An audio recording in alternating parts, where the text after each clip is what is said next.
Inside a hospital in Cali, Colombia, newborn babies lay trapped under concrete after the building's pediatric wing collapsed around them. It was 7:34 in the morning. Most of the city was still getting ready for work when the ground began to move. The shaking lasted less than a minute. When it stopped, 32 buildings across the city had already come down. This was not an ordinary earthquake. It struck 64 miles beneath the surface, a depth that made the danger far harder to predict. Colombia's Geological Service later confirmed something the country had never recorded before. In more than a century, nothing had hit this hard. And the worst news hadn't even reached the capital yet. The earthquake's epicenter sat in a town no one could get to. What happened in the town at the epicenter no one could reach?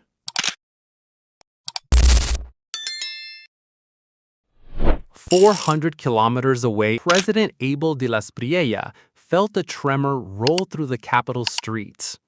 He had been in office only a matter of days. This was not the crisis anyone expected him to inherit so soon. Within hours, he posted online that he was taking direct control of the emergency response and heading back to Bogotá himself. But direct control meant little in a country where entire regions had no phone signal and no way to call for help. In Chocó, near the epicenter, communication out left officials guessing at casualty numbers for hours after the shaking stopped. The government declared a national disaster. Soldiers began moving toward the west. Nobody yet knew how bad it truly was when nobody could confirm real numbers. Cali is Colombia's second largest city, home to more than 2 million people, and famous across South America for salsa dancing. Rescue crews recovered 95 bodies here alone, more than in any other city hit by the earthquake. At the damaged hospital, doctors and nurses carried newborns out of the collapsed pediatric wing by hand, the same babies trapped when the quake first struck. 86 people were pulled out alive from the wreckage across the city, according to Cali's mayor, Alejandro Eder. A curfew was ordered from 8 at night until 6 in the morning, meant to keep residents safe while search teams kept working. But Cali, for all its damage, was not even close to the earthquake's actual epicenter. Cali confirmed as devastating, but not the source. The epicenter was a rural town called San José del Palmar, home to fewer than 6,000 people, surrounded by steep mountains. Jason Guevara, a bakery owner in the town, was serving customers when the ground beneath the shop began to shake violently. Houses on nearby farms lost their roofs entirely. Others collapsed completely, leaving families with nowhere left to shelter.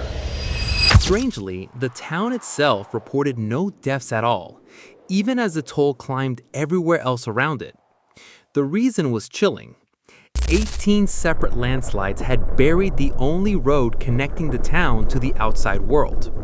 San José del Palmar, the place closest to the earthquake's origin, was now completely cut off from the rest of Colombia, whether rescuers could reach the isolated town.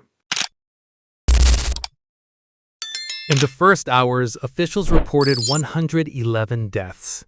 By evening, that number had climbed to 132. The next morning, it rose again to 169, then to 200, then past 224. Within 2 days, estimates from Reuters put the death toll above 250, with the number still moving upward. More than 1,200 people were injured. Over 3,700 more were reported missing, many still unaccounted for. The United States Geological Survey estimated a 1 in 3 chance the final toll could eventually surpass 1,000 deaths. Behind every one of those numbers was a name, a home, and a family still waiting by the rubble for an answer. How bad it truly was, the human cost behind the numbers. In the coastal town of Bahia Solano, 6-year-old Mateo Valencia was at home when his family's house came down around him. His father, Jairson Leonel Valencia, was the town's mayor, a man now leading emergency response while grieving his own son. Mateo did not survive. His death was confirmed by the mayor's office as one of the earthquake's youngest victims. Stories like his repeated across the region, in towns far from the cameras covering Cali and Pereira. In Pereira, whole neighborhoods were reduced to broken concrete slabs, their rooms exposed to open air. One resident, Jose Gallego, walked 2 hours across the city on foot, describing people bleeding and searching for signal to reach their families. Whether this disaster was part of something larger. This was not the first massive earthquake to hit the region this year. Weeks earlier, Venezuela had been struck twice. 2 earthquakes there, magnitudes 7.2 and 7.5, had already killed more than 6,000 people.